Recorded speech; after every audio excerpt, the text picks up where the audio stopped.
In many villages in Russia, there is no sewerage and people use outhouses and courtyards, which degrades the hygiene and dignity of local communities.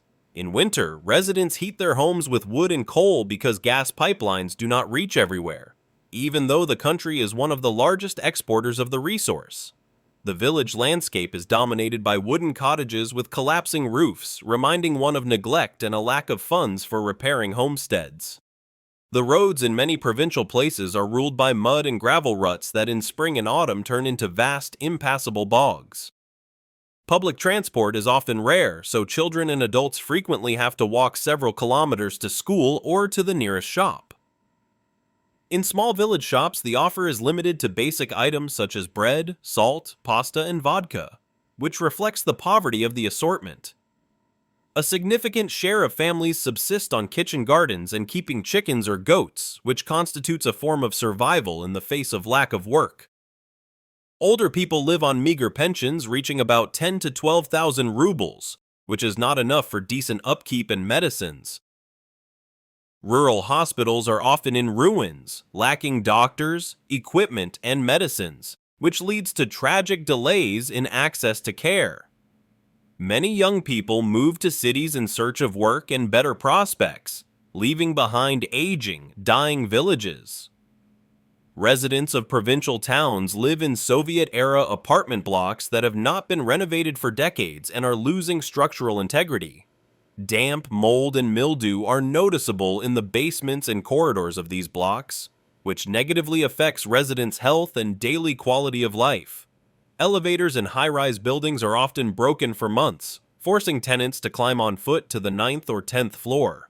Unemployment is rising and people take on casual jobs in the informal sector, which deprives them of protections and decent employment conditions. Average wages in provincial cities hover around 20 to 25,000 rubles per month, which is not enough for a comfortable life. Many families live from payday to payday and fall into debt with loan sharks, leading to a spiral of indebtedness and growing financial despair. Rising prices in chain stores under the pressure of sanctions and inflation make basic products increasingly inaccessible to residents. Children learn in old schools with cold classrooms in winter, which affects the comfort of education and pupils' motivation to study.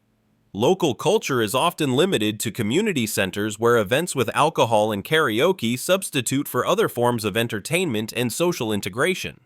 Alcoholism reaches plague-like proportions because in some towns every other man abuses vodka or samagon, which ruins communities.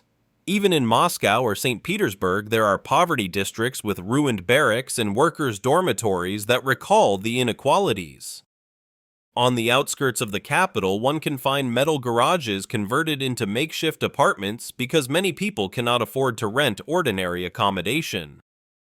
In 3-room Khrushchevka-type blocks often live 5 to 6 people, which generates a lack of privacy and domestic stress for families.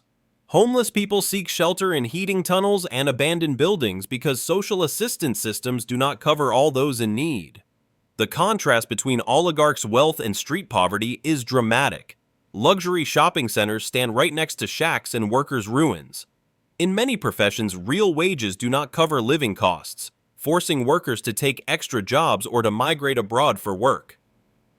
People increasingly buy used clothes from secondhand stores imported from Europe in order to survive the financial hardships of daily life. In large cities, labor migrants from Central Asia are treated as cheap labor, which deepens inequalities and social tensions.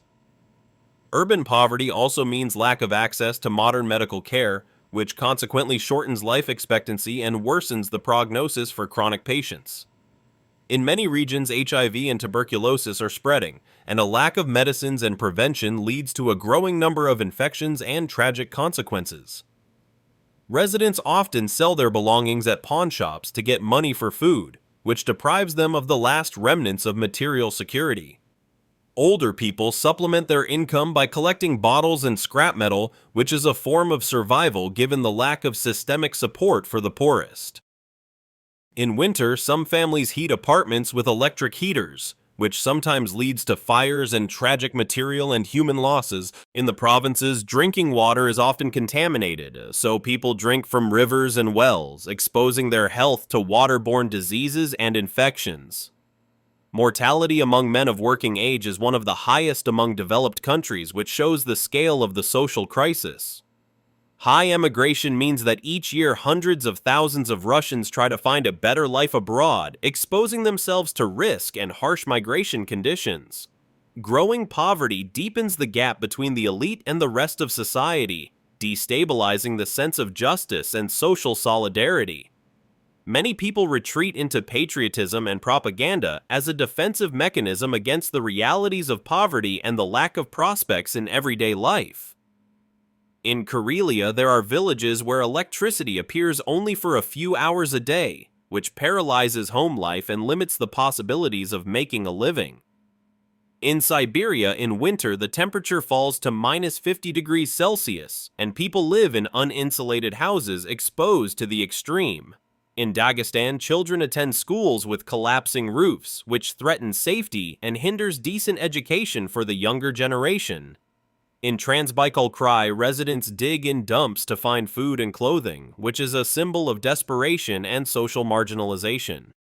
In many regions, the fuel is peat and wood because gas goes for export, which paradoxically deprives local communities of access to heat. In Yakutia, some families live in barracks that still date back to the Gulag times, which recalls historical traumas and neglect. In borderland areas, some villages live off smuggling because the lack of other income sources forces them to undertake risky activities. Older women sell vegetables and milk by the roads to supplement their pensions, which shows the daily struggle to obtain meager means of subsistence. In Chelyabinsk, many families live in blocks soaked in smog and dust from steelworks, which negatively affects health and quality of life. Abandoned ghost towns were left as a result of mass migrations. Their empty streets and ruins have become symbols of abandonment and a lack of hope for the future.